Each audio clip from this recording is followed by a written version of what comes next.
नमस्कार साथियों, वर्ष 2022 के बीतने के साथ 2023 का आगाज हो चुका है और आज वर्ष 2023 का पहला दिन है। हमारे क्षेत्र श्री डोंगरगढ़ में बीते वर्ष में विकास के कई काम हुए, लेकिन कुछ खास मांगे जो क्षेत्र की जनता के साथ प्रबुद्ध लोग कर रहे थे, लेकिन किन्हीं कारणों से पूरी नहीं हो पाई और अब 2023 में पूरी हो, इसके लिए हमने क्षेत्र के कुछ लोगों से बातचीत की तो उन्होंने क्या कहा, आप भी सुनिए।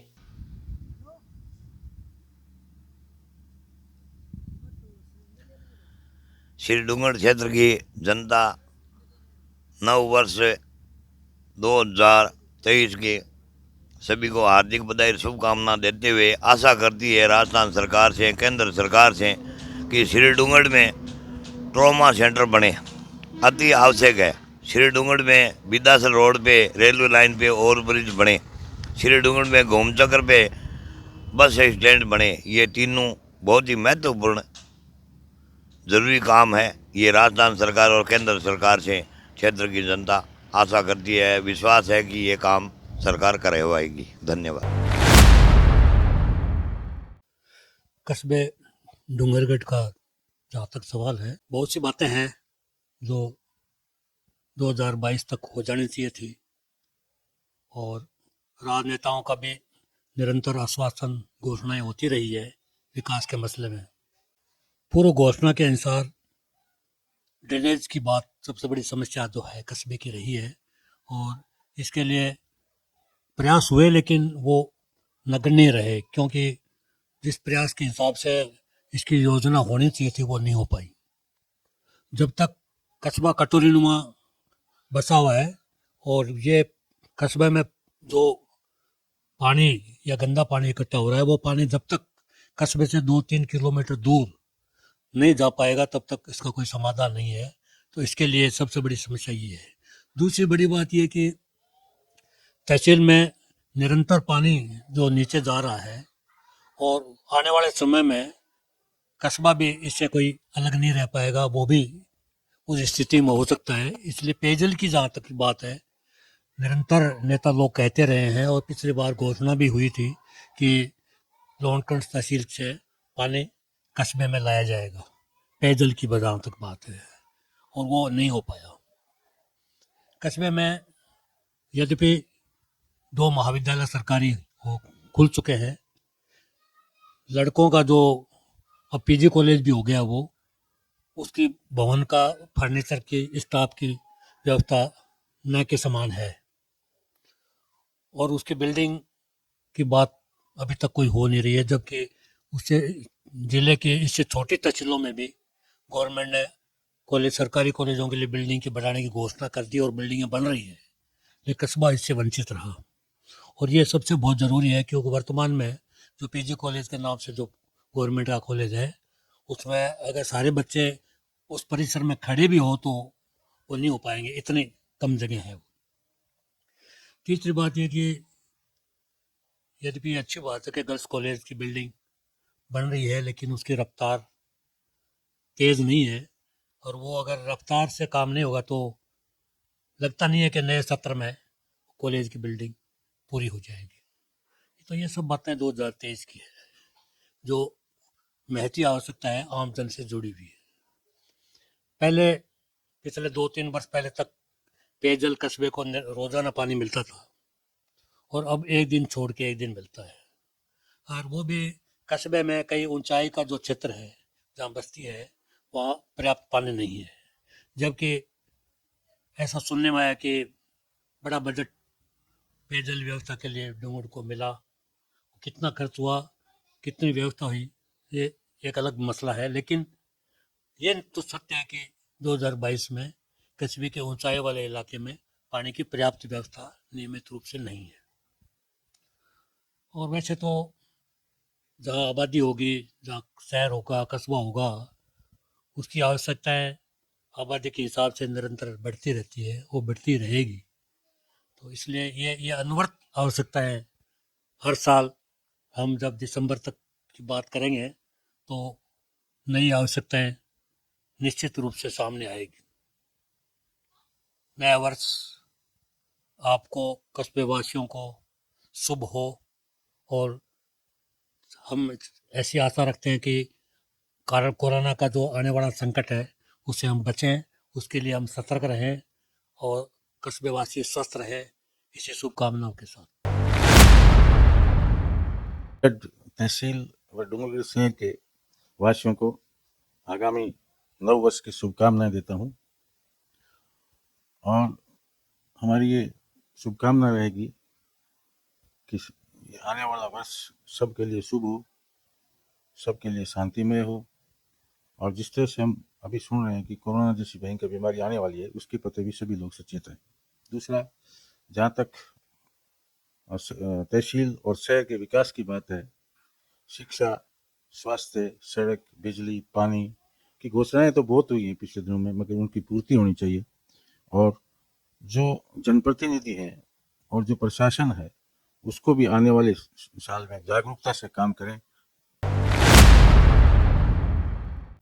श्री डूंगरगढ़ के सभी निवासियों को मेरा हार्दिक अभिनंदन।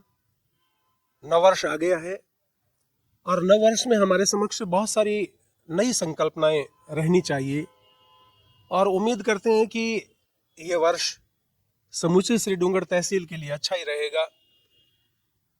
श्री डूंगरगढ़ एक ऐसा कस्बा है जिसके लिए बहुत सारी चीज़ों की आज भी आवश्यकताएं हैं, जिनमें सर्वोपरि कहें तो बस स्टैंड ही है और वह अगर बन जाए तो बड़ी राहत लोगों को मिले और न जाने क्यों अटका हुआ है, अटकना नहीं चाहिए।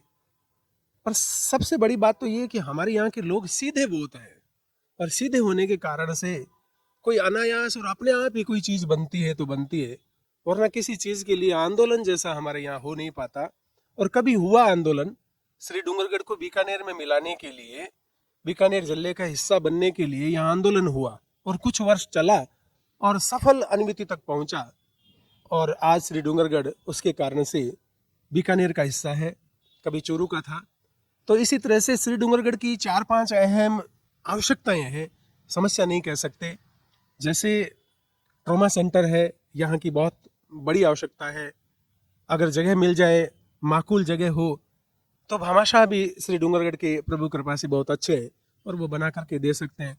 इसी प्रकार से ये बस स्टैंड है और जो ड्रेनेज व्यवस्था है वह भी श्री डूंगरगढ़ की आवश्यकताओं में से एक है और हमारा जो स्टेडियम है उसे भी नया रूप दिया जाना चाहिए। तो ये मोटा मोटी बड़ी समस्याओं को या बड़ी बातों को कह करके हम ये कह सकते हैं कि ये कुछ आवश्यकताएं हैं। बाकी तो अब शहर में बहुत सारी चीज़ें होती है, वो होनी चाहिए, ये होना चाहिए, वो होना चाहिए। वो तो समय समय पर लोग अगर चाहे तो ये हो सकता है। आपका धन्यवाद। नव वर्ष 2023 की क्षेत्रवासियों को सभी को हार्दिक शुभकामनाएं। और श्री डूंगरगढ़ क्षेत्र कृषि प्रधान क्षेत्र है। इस क्षेत्र में मेरा मानना है कि सबसे बड़ा किसान जब शहर आते हैं तो एक किसान सेवा केंद्र और कृषि के अंदर कृषि विश्वविद्यालय होना श्री डूंगरगढ़ में अत्यंत आवश्यक है। वैसे बिदास रोड से जो किसान आते हैं वहाँ पे फाटक जो बना हुआ है वो आज की सबसे बड़ी समस्या है। उस फाटक पे ओवर ब्रिज होना बहुत ज़रूरी है। तीसरी मूलभूत श्री डूंगरगढ़ की आवश्यकता है वो है ट्रॉमा सेंटर। ये नेशनल हाईवे नंबर 11 पे सबसे ज़्यादा एक्सीडेंट होते हैं और बहुत से पेशेंट ऐसे होते हैं जो बीकानेर पहुंचते पहुंचते इलाज के अभाव में मर जाते हैं। मेरा प्रशासन से, राजस्थान सरकार से ये मांगना है कि यहाँ श्री डूंगरगढ़ में ट्रॉमा सेंटर अति आवश्यक हो। और जो घूम चक्कर पे स्थिति जो बसों के ठहराव की है वो भयानक है। आए दिन एक्सीडेंट होते हैं क्योंकि बसें सड़क पर ठहरती है। तो जहाँ कहीं भी बस स्टैंड अगर हो जाए तो बहुत अच्छी बात होगी। और शहर की ड्रेनेज व्यवस्था है वो तो ज़रूरी है ही है, क्योंकि थोड़ा सा पानी यहाँ पे पूरा शहर में पानी भर जाता है। अगर माकूल व्यवस्था ड्रेनेज की होगी तो श्री डूंगरगढ़ में अच्छी स्वच्छता रहेगी और सारा विकास की ओर अग्रसर रहेगा। फिर एक बार पुनः मेरी ओर से नव वर्ष की हार्दिक शुभकामनाएं।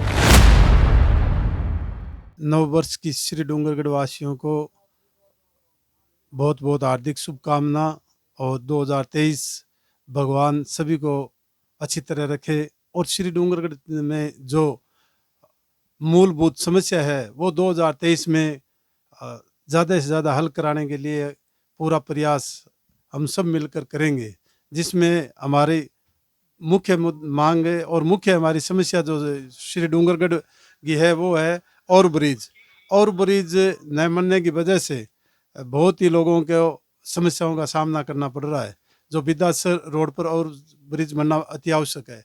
इसी संदर्भ में ट्रॉमा सेंटर है, ये श्री डूंगरगढ़ नेशनल हाईवे पर बसा हुआ है और नेशनल हाईवे पर एक्सीडेंट आए दिन होते रहते हैं और ट्रैफिक इतनी ज़्यादा है जिस वजह से एक्सीडेंट भी काफ़ी होते रहते हैं।